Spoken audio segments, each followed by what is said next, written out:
আসসালামু আলাইকুম ওয়া রাহমাতুল্লাহ। বাংলাদেশ জামাত ইসলামী ৫ নং সরজুবলি ইউনিয়ন কর্তৃক আয়োজিত আজকের নির্বাচনী কর্মী সমাবেশে উপস্থিত রয়েছেন আমাদের নোয়াখালী ৪ আসনের সম্মানিত সংসদ সদস্য পদপ্রার্থী, বাংলাদেশ জামাত ইসলামী নোয়াখালী জেলার সম্মানিত আমির,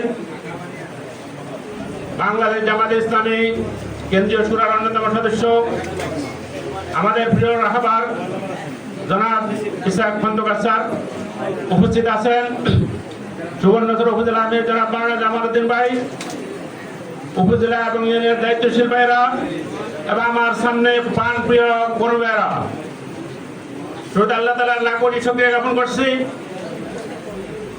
মুহাম্মদ সাল্লাল্লাহু আলাইহি ওয়াসাল্লাম দরুদ সহিত সর্বোচ্চ যা কামনা করছি। প্রিয় ভাইরা, নির্বাচনে ডামাডোল বেজে উঠেছে নাকি? আমরা জানি তো, সবাই জানি। এই জমিন কার? আল্লাহ। আইন চলবে কার? আল্লাহ। ব্যবস্থাপনা কে করবে? আমরাই করব। এই জমিনে আল্লাহর আইন পরিচালনার জন্য ব্যবস্থাপনা কে করবে? আমরা করার জন্য প্রস্তুত আছি তো ইনশাআল্লাহ। বাংলাদেশ জামাত ইসলামী সিদ্ধান্ত নিয়েছে বাংলাদেশের মানুষকে মানব রচিত মতবাদের শৃঙ্খলে আর আবদ্ধ রাখা যাবে না। মানব রচিত মতবাদের শৃঙ্খল চুরমার করে আল্লাহর বিধানে পরিচালিত হওয়ার জন্য বাংলাদেশে আমরা প্রস্তুত আছি তো ইনশাআল্লাহ। না, আওয়াজ কমে গেছে। মানব রচিত মতবাদ কিছু চলবে নাকি আল্লাহর বিধান চলবে? এটার জন্য আমাদের কি ইনভেস্ট করা লাগবে? প্রথম কথা যেটা বলি সেটা হচ্ছে আল্লাহ বল ইন্না সলাতি ওয়া নুসুকি ওয়া মাহইয়ায়া ওয়া মামাতি লিল্লাহি রাব্বিল আলামিন। যে আল্লাহ বলতেছেন তোমার নামাজ, তোমার কুরবানি, তোমার জীবন, তোমার মৃত্যু একমাত্র আল্লাহ তাআলার জন্য। এটা আমরা কি নির্ধারিত করে নিয়েছি? যদি আমি বাঁচি তাহলে আমি আল্লাহর জন্য বাঁচবো, যদি আমি মরতে হয় তাহলে আল্লাহর জন্য মরে যাব। এই সময় সুযোগ আমাদের সামনে আসতেছে। এই নির্বাচন আমাদের একটা চ্যালেঞ্জ, যে চ্যালেঞ্জ আমরা মোকাবিলা করতে প্রস্তুত আছি তো ইনশাআল্লাহ। সম্মানিত ভাইরা,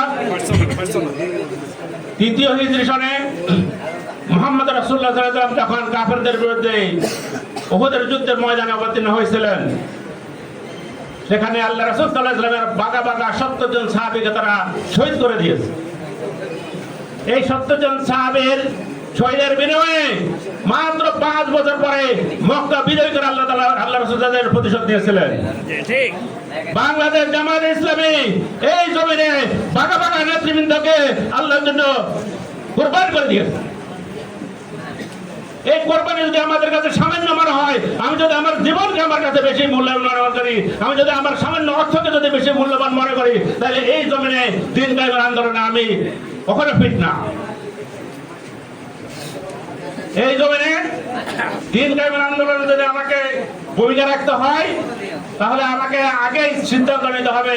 আল্লাহ তাআলা বলেন কুল ইন কানা আবাউকুম ওয়া আবনাউকুম ওয়া আশিরাতুকুম ওয়া আমওয়ালুন ইকতারাফতুমুহা ওয়া তিজারাতুন তাখশাউনা কাসাদাহা ওয়া মাসাকিনু তারদাউনাহা আহাব্বা ইলাইকুম মিনাল্লাহি ওয়া রাসূলিহি ওয়া জিহাদিন ফি সাবিলিহি ফাতারাব্বাসু হাত্তা ইয়াতিয়াল্লাহু বিআমরিহি। যদি তোমার মা বাবা, তোমার ভাই বোন, আত্মীয় স্বজন, তোমার ব্যবসা বাণিজ্য, তোমার চাকরি বাকরি, তোমার পছন্দের ঘর, এগুলি তোমার কাছে যদি প্রিয় হয়, আল্লাহ তাআলা, আল্লাহ রাসূল এবং আল্লাহর পথে জিহাদের চাইতে এই কয়েকটা বিষয়কে তুমি প্রাধান্য দিয়ে থাকো, তাহলে তুমি অপেক্ষা করো আল্লাহর পক্ষ থেকে সিদ্ধান্ত আসার জন্য। তাহলে আপনার ঘটনাকে ভালো না খারাপ? ভালো না খারাপ?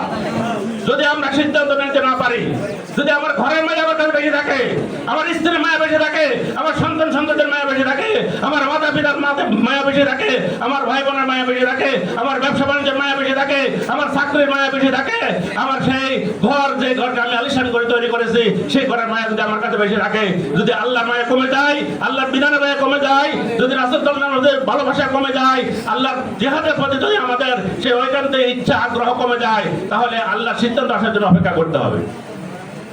তাহলে আমাদের সামনের ভয়ঙ্কর পরিস্থিতি আমাদের মোকাবিলা করা লাগে।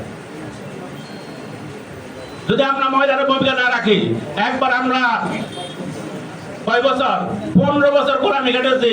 আমাদেরকে এমন ভাবে যাতনা দিয়েছে, আমরা ঘরে অবস্থান করতে পারি নাই, আমরা চাকরি করতে পারি নাই, আমরা ব্যবসা বাণিজ্য আমরা চালাতে পারি নাই, আমরা স্বাধীনভাবে আমাদের জীবনাধিপাত করতে পারি নাই। যদি এবারে আমরা সেই ভুল করি, আমরা যদি ঘর থেকে বের না হয়, এই সংগঠনকে যদি আমি নিজের জানার চেয়ে যদি বেশি মায়া না করি, আল্লাহর বিধান কায়েমকে আমার যদি জানার চেয়ে বেশি আমি যদি প্রাধান্য না দেই, তাহলে আমার জন্য সেই আবার সেই ঝড় আসতে পারে কি পারে না?